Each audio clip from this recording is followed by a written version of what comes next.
আসসালামু আলাইকুম। সবাইকে স্বাগত বাংলা অন টিভির প্রাইম টাইম নিউজে। আপনাদের সাথে আছি আমি নিয়ামতুল্লাহ সিরাজি। শুরুতেই জানাবো এসএনএস হোমলোন সংবাদ শিরোনাম। মার্কিন পানি ব্যবস্থায় সাইবার হামলার আশঙ্কা। 7 রাজ্যে সন্দেহজনক অনুপ্রবেশের ঘটনায় তদন্তে নেমেছে ফেডারেল ও রাজ্য কর্তৃপক্ষ। বিমানবন্দরে দীর্ঘ নিরাপত্তা লাইনের ভোগান্তি কমাতে টিএসএ গোল্ড প্লাস কর্মসূচি। বেসরকারি প্রতিষ্ঠানের হাতে স্ক্রিনিংয়ের দায়িত্ব দেওয়ার উদ্যোগ। অপ্রাপ্তবয়স্কদের ই-বাইক দুর্ঘটনা নিয়ে কঠোর ক্যালিফোর্নিয়া। সন্তানের বেপরোয়া চালনায় এবার আইনের মুখোমুখি হতে পারেন বাবা মাও। এবং সেউটা সীমান্তে 60,000 অভিবাসীর ঢল। স্পেনের বিরুদ্ধে 22 দেশের অবস্থান। ইউরোপীয় ইউনিয়নে বাড়ছে উত্তেজনা। জরুরি বৈঠকের প্রস্তুতি। শুনছিলেন শিরোনাম, এবারে বিস্তারিত সংবাদ। যুক্তরাষ্ট্রের পানি সরবরাহ ব্যবস্থায় সম্ভাব্য সাইবার হামলা নিয়ে তৈরি হয়েছে উদ্বেগ। একাধিক রাজ্যের পানি সিস্টেমে অনুপ্রবেশের অভিযোগের পর তদন্ত শুরু করেছে ফেডারেল কর্তৃপক্ষ। কিছু ক্ষেত্রে হ্যাকাররা নেটওয়ার্ক সেটিংস পরিবর্তনের চেষ্টা করেছে বলে জানা গেছে। হামলার পেছনে কারা রয়েছে তা এখনও নিশ্চিত নয়। গুরুত্বপূর্ণ এই পরিস্থিতির সর্বশেষ তথ্য নিয়ে বিস্তারিত থাকছে প্রতিবেদনে। যুক্তরাষ্ট্রের পানি ব্যবস্থায় সাইবার হামলার আশঙ্কা নিয়ে এখন দেশ জুড়ে উদ্বেগ তৈরি হয়েছে। একাধিক রাজ্যের পানি সরবরাহ আর পরিশোধন ব্যবস্থায় সন্দেহজনক অনুপ্রবেশের ঘটনা সামনে আসার পর তদন্তে নেমেছে ফেডারেল ও রাজ্য কর্তৃপক্ষ। এবিসি নিউজের তথ্য অনুযায়ী মিনেসোটা, মিশিগান ও জর্জিয়া সহ অন্তত 7টি রাজ্যে সাইবার হামলার অভিযোগ পাওয়া গেছে। কর্মকর্তারা বলছেন, কিছু ক্ষেত্রে হ্যাকাররা পানি ব্যবস্থার নেটওয়ার্কে প্রবেশ করে পাসওয়ার্ড ও গুরুত্বপূর্ণ সেটিংস পরিবর্তনের চেষ্টা করেছে। মিনেসোটার একটি ছোট শহরে এমন একটি ঘটনার পর দেখা যায় অপারেটররা সাময়িকভাবে পানি নিয়ন্ত্রণ ব্যবস্থার সমস্যার মুখোমুখি হয়। এতে প্রশ্ন উঠেছে, যুক্তরাষ্ট্রের গুরুত্বপূর্ণ অবকাঠামো কতটা নিরাপদ?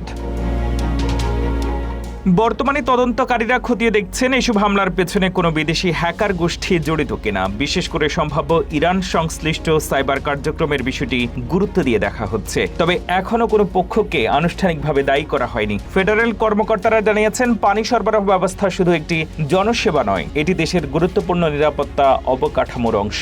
তাই সব পানি পরিষেবা প্রতিষ্ঠানকে সাইবার প্রতিরক্ষা আরও শক্তিশালী করার নির্দেশ দেওয়া হয়েছে। এদিকে এফবিআই এবং ইপিএ সতর্ক করে বলেছে, পুরনো নিরাপত্তা ব্যবস্থা এবং ইন্টারনেট সংযুক্ত প্রযুক্তি হ্যাকারদের জন্য ঝুঁকির কারণ হতে পারে। ভবিষ্যতে বড় ধরনের ক্ষতি এড়াতে দ্রুত পদক্ষেপ নেওয়ার আহ্বান জানানো হয়েছে। যুক্তরাষ্ট্রের মানুষের দৈনন্দিন জীবনের সঙ্গে সরাসরি জড়িত পানি ব্যবস্থায় এই সাইবার হুমকি এখন প্রশাসনের জন্য বড় চ্যালেঞ্জ হয়ে দাঁড়িয়েছে। বিমানবন্দরের নিরাপত্তা তল্লাশি এবার বেসরকারি প্রতিষ্ঠানের হাতে। বদলে যাচ্ছে যাত্রী সেবা। টিএসএ গোল্ড প্লাস কর্মসূচির আওতায় যুক্তরাষ্ট্রের 3টি বিমানবন্দরে পরীক্ষামূলকভাবে নতুন ব্যবস্থা চালুর পরিকল্পনা করা হয়েছে। টিএসএর কঠোর নিয়ন্ত্রণে কাজ করবে বেসরকারি প্রতিষ্ঠানগুলো।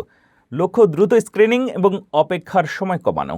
তবে সরকারি কর্মীদের মতো একই মানের প্রশিক্ষণ আর জবাবদিহি নিশ্চিত করা যাবে কিনা তা নিয়ে তৈরি হয়েছে উদ্বেগ।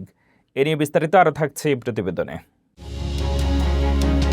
মার্কিন বিমানবন্দরের নিরাপত্তা ব্যবস্থায় বড় ধরনের পরিবর্তন আনতে নতুন উদ্যোগ নিয়েছে ট্রান্সপোর্টেশন সিকিউরিটি অ্যাডমিনিস্ট্রেশন বা টিএসএ। টিএসএ গোল্ড প্লাস নামে নতুন এই কর্মসূচির মাধ্যমে যাত্রীদের নিরাপত্তা তল্লাশির কিছু দায়িত্ব বেসরকারিভাবে নিরাপত্তা প্রতিষ্ঠানের হাতে তুলে দেওয়ার পরিকল্পনা করা হয়েছে। এর লক্ষ্য নিরাপত্তা বজায় রেখেই যাত্রী সেবা আরও আধুনিক ও দ্রুত করা। প্রথম ধাপে চার্লসটন ইন্টারন্যাশনাল এয়ারপোর্ট, ডেস ময়েন্স ইন্টারন্যাশনাল এয়ারপোর্ট এবং ট্যাম্পা ইন্টারন্যাশনাল এয়ারপোর্ট এই কর্মসূচিতে অংশ নেবে। তবে কবে থেকে এটি পুরোপুরি চালু হবে সে বিষয়ে এখনও কোনো নির্দিষ্ট সময়সূচি প্রকাশ করেনি টিএসএ। সংস্থাটি জানিয়েছে, বেসরকারি প্রতিষ্ঠানগুলো নিরাপত্তার তল্লাশি পরিচালনা করলেও তাদের অবশ্যই টিএসএ এর কঠোর ফেডারেল নিরাপত্তা নীতি মেনে চলতে হবে। পুরো কার্যক্রমের ওপর টিএসএ কর্মকর্তাদের সরাসরি নজরদারিও থাকবে। এছাড়া নতুন প্রযুক্তি ও আধুনিক স্ক্যানিং সরঞ্জাম ব্যবহারের মাধ্যমে যাত্রীদের দীর্ঘ লাইনে অপেক্ষার সময় কমানোর পরিকল্পনা রয়েছে। তবে এই সিদ্ধান্ত নিয়ে উদ্বেগও রয়েছে। টিএসএ কর্মীদের প্রতিনিধিত্বকারী শ্রমিক সংগঠন এএফজিই বলছে, বেসরকারি প্রতিষ্ঠানের প্রধান লক্ষ্য মুনাফা অর্জন। তাই তারা সরকারি কর্মকর্তাদের মতো এই মানের প্রশিক্ষণ ও জবাবদিহি নিশ্চিত করতে পারবে কিনা তা নিয়ে প্রশ্ন রয়েছে। সংগঠনটির আশঙ্কা, এতে দীর্ঘমেয়াদে বিমানবন্দর নিরাপত্তা দুর্বল হতে পারে। অন্যদিকে সমর্থকদের দাবি, নতুন ব্যবস্থায় প্রযুক্তিগত উদ্ভাবন দ্রুত বাস্তবায়ন করা সম্ভব হবে এবং যাত্রীদের ভ্রমণ অভিজ্ঞতা আরও উন্নত হবে। টাম্পা ইন্টারন্যাশনাল এয়ারপোর্ট জানিয়েছে, 2027 সালের মে মাসের মধ্যে টিএসএ গোল্ড প্লাস কর্মসূচি পুরোপুরি বাস্তবায়নের লক্ষ্য নিয়ে তারা কাজ করছে। কয়েক মিনিটের একটি ভুল কত বড় বিপদ ডেকে আনতে পারে তারই বাস্তব উদাহরণ দেখা গেল যুক্তরাষ্ট্রের জর্জিয়ার আটলান্টায়। ইনস্টাকার্ট ডেলিভারি দিতে গিয়ে চালু অবস্থায় গাড়ি রেখে নামেন এক মা। ফিরে এসে দেখেন গাড়ি নেই, আর ভেতরে রয়েছে তার 2 বছরের শিশুকন্যা। এরপর পুলিশের দ্রুত অভিযান, প্রযুক্তির ব্যবহার এবং মাত্র 15 মিনিটের নাটকীয় উদ্ধার। সব মিলিয়ে ঘটনাটি এখন আলোচনায়। পুরো ঘটনার বিস্তারিত থাকছে ফারজানা আফরোজের রিপোর্টে। যুক্তরাষ্ট্রের জর্জিয়ায় ঘটে গেল এক ভয়ঙ্কর ঘটনা। মাত্র কয়েক মিনিটের অসাবধানতায় এক মা হারিয়ে ফেলেছিলেন তার গাড়ি, আর সেই গাড়ির ভেতর ছিল তার 2 বছরের ছোট্ট মেয়ে। পুলিশ জানায়, বৃহস্পতিবার ওই মা একটি ইনস্টাকার্ট ডেলিভারি দিতে গিয়েছিলেন। দ্রুত কাজ শেষ করার আশায় তিনি গাড়িটি চালু অবস্থায় রেখে যান, কিন্তু ফিরে এসে দেখেন গাড়ি নেই। আর সবচেয়ে বড় আতঙ্ক, পেছনের সিটে থাকা তার শিশুকন্যাটিও নেই। আতঙ্কিত মা সঙ্গে সঙ্গে 911-এ ফোন করেন। পুলিশ দ্রুত অভিযান শুরু করে। আটলান্টা পুলিশ জানায়, শহরের লাইসেন্স প্লেট রিডার প্রযুক্তি ব্যবহার করে মাত্র 15 মিনিটের মধ্যেই চুরি যাওয়া গাড়িটির অবস্থান শনাক্ত করা হয়।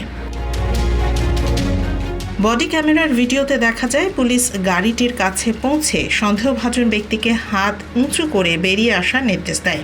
এরপর কোনো প্রতিরোধ ছাড়াই তাকে গ্রেফতার করা হয়।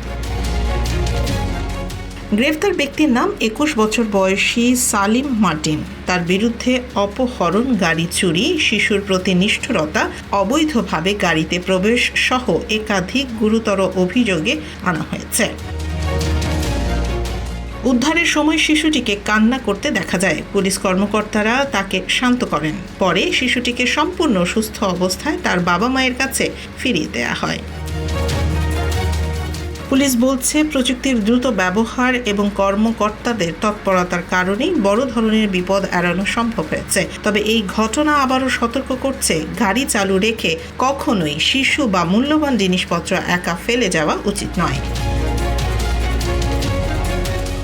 নিউ ইয়র্কের লাখো বাসিন্দার জন্য এসেছে স্বস্তির খবর। জীবনযাত্রার বাড়তি খরচ এবং ইউটিলিটি বিলের চাপ কমাতে গভর্নর ক্যাথি হোকল ঘোষণা করেছেন নতুন পাওয়ার চেক কর্মসূচি। যোগ্য বাসিন্দারা পাবেন $100 থেকে $200 পর্যন্ত আর্থিক সহায়তা। সেপ্টেম্বর থেকে ডিসেম্বরের মধ্যে ডাকযোগে পাঠানো হবে এসব চেক। কারা পাবেন এই অর্থ, কি রয়েছে যোগ্যতার শর্ত এবং কিভাবে কাজে লাগানো যাবে এই সহায়তা, বিস্তারিত জানুন রিপোর্টে। নিউ ইয়র্কের লাখো বাসিন্দার জন্য সুখবর। জীবনযাত্রার ব্যয় ও ইউটিলিটি বিলের চাপ কিছুটা কমাতে নতুন আর্থিক সহায়তার ঘোষণা দিয়েছেন গভর্নর ক্যাথি হোকল। পাওয়ার চেক কর্মসূচির আওতায় যোগ্য নিউ ইয়র্কবাসীরা পাবেন $100 থেকে $200 পর্যন্ত প্রণোদনা। গভর্নরের কার্যালয় জানিয়েছে, সেপ্টেম্বর থেকে ডিসেম্বর মাসের মধ্যে ডাকযোগে এইসব চেক পাঠানো হবে। এই অর্থের উদ্দেশ্য হল বিদ্যুৎ, গ্যাস সহ বাড়তে থাকা ইউটিলিটি খরচের চাপ সামলাতে সাধারণ মানুষের হাতে কিছু অতিরিক্ত অর্থ তুলে দেওয়া। গভর্নরের জ্বালানি ও পরিবেশ বিষয়ক সিনিয়র কমিউনিকেশনস অ্যাডভাইজার কেন লাভেট বলেছেন, ওয়াশিংটনের বিভিন্ন নীতির কারণে জীবনযাত্রার ব্যয় বেড়েছে, তাই নিউ ইয়র্কবাসীকে স্বস্তি দিতেই এই রিবেট কর্মসূচি চালু করা হচ্ছে। তিনি জানান, এটি গভর্নর হুকুলের বৃহত্তর পরিকল্পনার অংশ, যার লক্ষ্য ইউটিলিটি বিলের গোপন ফি কমানো, মূল্যবৃদ্ধি নিয়ন্ত্রণ এবং গ্রাহকদের সুরক্ষা নিশ্চিত করা। এই প্রণোদনা পেতে হলে আবেদনকারীকে 2024 সালের নিউ ইয়র্কের স্টেট ইনকাম ট্যাক্স রিটার্ন জমা দিতে হবে। এছাড়া 2024 সালে নিউ ইয়র্কের পূর্ণকালীন বাসিন্দা হতে হবে, নির্ধারিত আয়ের সীমার মধ্যে থাকতে হবে এবং অন্য কারো ট্যাক্স রিটার্নে নির্ভরশীল হিসেবে দেখানো যাবে না। যোগ্য দম্পতিরা যাদের যৌথ আয় $1,50,000 কম তারা পাবেন $200। যৌথ আয় $1,50,000 থেকে $3,00,000 মধ্যে হলে মিলবে $150। আর একক করদাতারা যাদের আয় $1,50,000 কম তারা পাবেন $100। সবচেয়ে গুরুত্বপূর্ণ বিষয় হলো এই পাওয়ার চেক শুধু ইউটিলিটি বিল পরিশোধের জন্য নয়, প্রাপকেরা চাইলে নিত্য প্রয়োজনীয় কেনাকাটা, বাজার, ওষুধ এবং অন্যান্য ব্যক্তিগত প্রয়োজনেও এই অর্থ ব্যয় করতে পারবেন।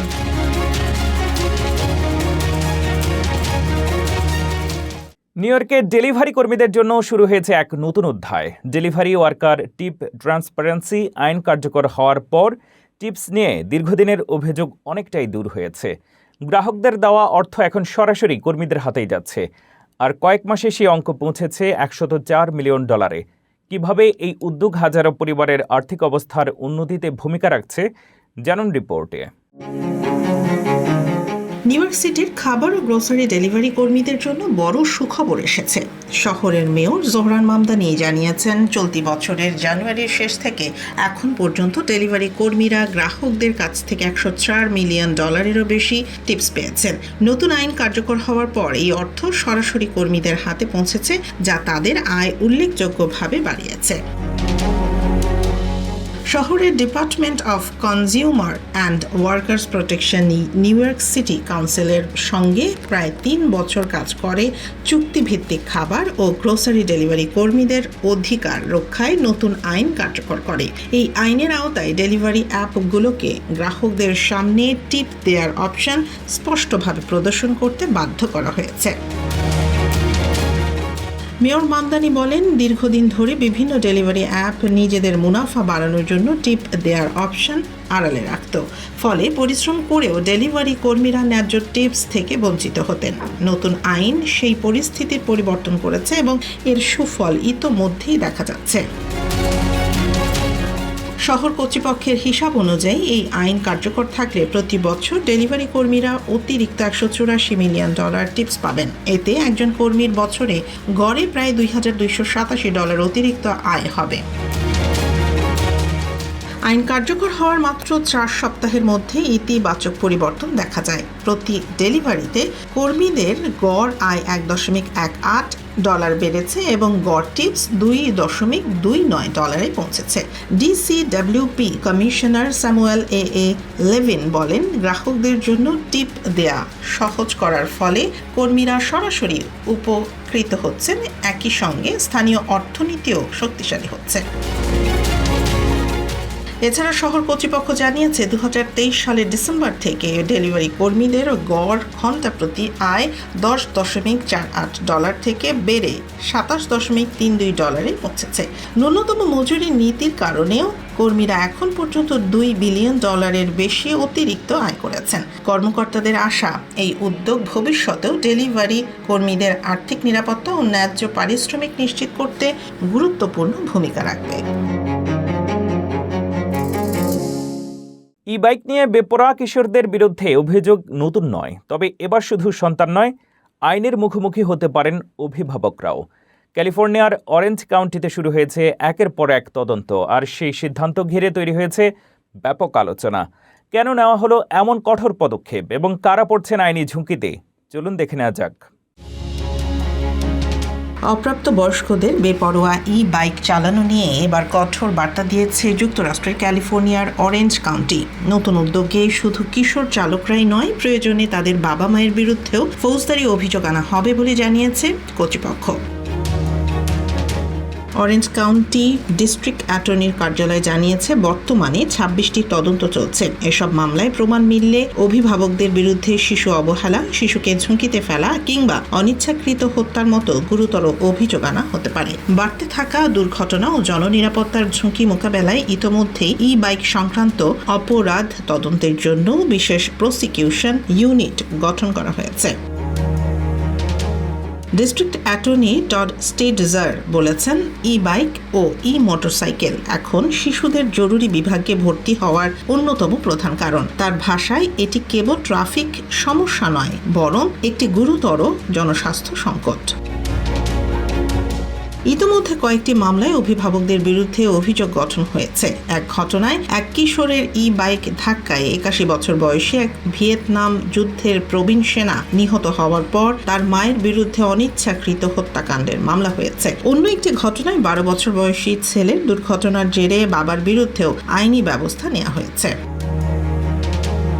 ক্যালিফোর্নিয়ার আইন অনুযায়ী 16 বছরের কম বয়সীদের মোটরসাইকেল চালানোর অনুমতি নেই, অথচ কর্তৃপক্ষের তথ্য বলছে 11 থেকে 14 বছর বয়সীরাই সবচেয়ে বেশি দুর্ঘটনায় জড়াচ্ছে। প্রশাসনের স্পষ্ট বার্তা, শিশুদের হাতে বাইক তুলে দিয়ে দায় এড়ানোর সুযোগ আর নেই। সন্তানের বেপরোয়া আচরণে গুরুতর দুর্ঘটনা ঘটলে আইনের মুখোমুখি হতে পারে অভিভাবকদেরও। ক্যালিফোর্নিয়ার একটি সৈকতে এমন এক দৃশ্য দেখা গেছে যা দেখে অবাক হয়ে গেছেন উপস্থিত মানুষজন। 8 ফুটের একটি হাঙ্গর জেলের হাতে ধরা পড়ার পর শুরু হয় চাঞ্চল্য, কিন্তু আতঙ্কিত না হয়ে সাহসিকতার সঙ্গে হাঙ্গরের মুখ থেকে হুক সরিয়ে সেটিকে আবার প্রশান্ত মহাসাগরে ছেড়ে দেন ওই জেলে। মুহূর্তটির ভিডিও সামাজিক মাধ্যমে ছড়িয়ে পড়লে তা ভাইরাল হয়ে যায়। বিশেষজ্ঞরা বলছেন এই সময় উপকূলীয় এলাকায় তরুণ হাঙ্গরের উপস্থিতি বাড়তে পারে। ঘটনাটি নিয়ে বিস্তারিত থাকছে প্রতিবেদনে। সাগর তীরে হঠাৎ ধরা পড়ল প্রায় 8 ফুট লম্বা একটি হাঙ্গর, আর সেটিকে ঘিরে যা ঘটল তা দেখে হতবাক হয়ে যান সৈকতে উপস্থিত সবাই। ঘটনাটি ঘটেছে যুক্তরাষ্ট্রের লস অ্যাঞ্জেলেসের সানসেট পয়েন্ট বিচে। প্রত্যক্ষদর্শীদের ভাষ্য অনুযায়ী এক জেলে মাছ ধরার সময় একটি বড় আকারের হাঙ্গর টেনে সৈকতে তুলে আনেন। ধারণা করা হচ্ছে এটি ছিল একটি অল্প বয়সী গ্রেট হোয়াইট শার্ক। সামাজিক মাধ্যমে ছড়িয়ে পড়া ভিডিওতে দেখা যায় বালুর উপরে ছটফট করছে হাঙ্গরটি। চারপাশে ভিড় জমিয়েছেন কৌতূহলী মানুষ। তবে আতঙ্কিত না হয়ে জেলেটি ধীরে ধীরে হাঙ্গরের মুখের ভিতরে হাত ঢুকিয়ে বড়শি খুলে ফেলেন। এরপর ল্যাজ ধরে টেনে সেটিকে আবার সাগরের পানিতে ছেড়ে দেন। প্রত্যক্ষদর্শীরা জানান হাঙ্গরটি ধীরে ধীরে সান্তা মনিকা উপসাগরের দিকে সাঁতরে চলে যায় এবং এরপর আর সেটিকে দেখা যায়নি। এতে ধারণা করা হচ্ছে প্রাণীটি বেঁচে গেছে। বিশেষজ্ঞরা বলছেন চলতি গ্রীষ্মে দক্ষিণ ক্যালিফোর্নিয়ার উপকূলে অস্বাভাবিকভাবে বেশি সংখ্যায় অল্প বয়সী গ্রেট হোয়াইট হাঙ্গর দেখা যাচ্ছে। ক্যালিফোর্নিয়ার স্টেট ইউনিভার্সিটি লং বিচের শার্ক ল্যাবের পরিচালক ডক্টর ক্রিস লোয়ের মতে উষ্ণ এল নিনোর স্রোতের কারণে উপকূলীয় অগভীর পানি এখন এইসব হাঙ্গরের জন্য নিরাপদ আবাস স্থলে পরিণত হয়েছে। তবে সাম্প্রতিক সময়ে একের পর এক হাঙ্গর দেখা গেলেও সামুদ্রিক বিজ্ঞানীরা বলছেন আতঙ্কিত হওয়ার কারণ নেই। মানুষের উপরে হাঙ্গরের আক্রমণ অত্যন্ত বিরল। বেশিরভাগ ক্ষেত্রেই কৌতূহলবশত বা ভুলবশত তারা মানুষের কাছে চলে আসে। তাই সতর্ক থাকলেও অযথা ভয় না পাওয়ার পরামর্শ দিয়েছেন বিশেষজ্ঞরা। অভিবাসী সংকটকে ঘিরে আবারও উত্তপ্ত ইউরোপের রাজনীতি। সেউটা সীমান্তে হাজার হাজার মানুষের ঢলের পর স্পেন এবং ইতালির মধ্যে শুরু হয়েছে কূটনৈতিক টানাপোড়েন। সীমান্ত নিরাপত্তা, সেনজেন চুক্তি এবং অবৈধ অভিবাসন মোকাবেলার কৌশল নিয়ে দুই দেশের অবস্থান এখন একেবারে ভিন্ন। এই সংকটের প্রভাব কোথায় গিয়ে পৌঁছতে পারে, বিস্তারিত রিপোর্টে। মরক্কো থেকে স্পেনের উত্তর আফ্রিকার ছিটমহল সেউটা সীমান্তে কয়েকদিনের মধ্যে প্রায় 50 থেকে 60 হাজার অভিবাসীর ঢলের ঘটনাকে কেন্দ্র করে ইউরোপীয় ইউনিয়নের সদস্য দেশগুলোর মধ্যে নতুন করে উত্তেজনা তৈরি হয়েছে। এই ঘটনায় ইউরোপীয় নেতাদের প্রতিক্রিয়ার কড়া সমালোচনা করেছেন স্পেনের প্রধানমন্ত্রী পেদ্রো সানচেজ। ইউরোপীয় কমিশনের president Ursula von der Leyen সহ ইইউ নেতাদের কাছে পাঠানো এক চিঠিতে সানচেজ অভিযোগ করেন কিছু দেশ সংহতি দেখানোর পরিবর্তে স্পেনকে দোষারোপ করছে। বিশেষ করে ইতালির প্রধানমন্ত্রী জর্জিয়া মেলোনি স্পেনের সঙ্গে সানচেজ ব্যবস্থায় সাময়িক সীমান্ত নিয়ন্ত্রণ পুনর্বহালের সিদ্ধান্ত নেয়ায় তিনি অসন্তোষ প্রকাশ করেছেন। সানচেজ বলেন, স্পেন ও মরক্কোর যৌথ অভিযানের ফলে সীমান্ত অতিক্রমকারী অধিকাংশ অভিবাসীকে দ্রুত মরক্কোতে ফিরিয়ে দেওয়া হয়েছে। স্পেনের স্বরাষ্ট্র মন্ত্রণালয়ের তথ্য অনুযায়ী সীমান্ত পেরিয়ে আসা 48,000-এর বেশি মানুষ ইতোমধ্যেই ফিরে গেছে এবং কেউই ইউরোপের মূল ভূখণ্ডে পৌঁছাতে পারেনি। অন্যদিকে ইতালির প্রধানমন্ত্রী মেলোনি বলেছেন, সেউটার ঘটনা প্রমাণ করেছে যে ইউরোপের বহির্বিশ্ব সীমান্ত আরও শক্তিশালী করা জরুরি। ইতালি ও ডেনমার্কের উদ্যোগে 22টি ইইউ সদস্য দেশ অবৈধ অভিবাসন রোধ, মানব পাচার দমন এবং সীমান্ত নিরাপত্তা জোরদারের দাবিতে একটি যৌথ চিঠিতে সই করেছে। এদিকে এই সংকট নিয়েই জরুরি বৈঠক ডাকার ঘোষণা দিয়েছে ইউরোপীয় ইউনিয়ন। সীমান্তে পদদলিত হয়ে অন্তত 67 জনের মৃত্যু হওয়ার পর ভবিষ্যতে এমন পরিস্থিতি ঠেকাতে সেউটার উপকূলে 500 মিটার দীর্ঘ সামুদ্রিক বাঁধ নির্মাণের পরিকল্পনাও ঘোষণা করেছে স্পেন। এই ছিল বাংলাদেশ টিভির প্রাইম টাইম নিউজে। পরবর্তী প্রাইম টাইম নিউজ দেখার আমন্ত্রণ জানিয়ে শেষ করছি এখানেই। এতক্ষণ সাথে থাকার জন্য ধন্যবাদ।